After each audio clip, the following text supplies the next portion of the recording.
سلام عزیزان. بیشتر مشکلات شما دارید با چاقو تیز کردن چاقویه. اینا رو همسایه داده که من تیزشون کنم. میگم بابا کارت سختی نیست، خودتون میتونید تیز کنین. مو نمیزنه.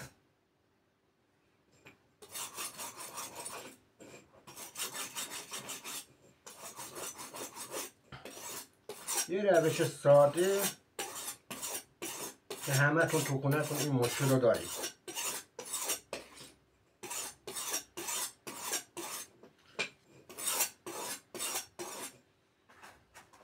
هنوز تیز نشده. با پشت چاقو بازم اینو تیز میکنیم.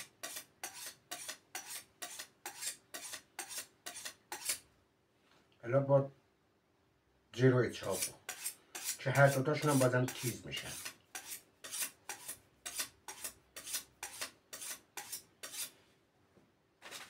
تستش روی کاغذ.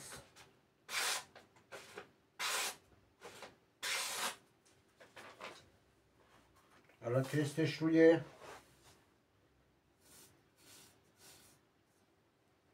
دست. امیدوارم همتون از این روش واسه خونه چاقو تیز کردن تو از خونه استفاده کنید. لطفا لایک یادتون نره.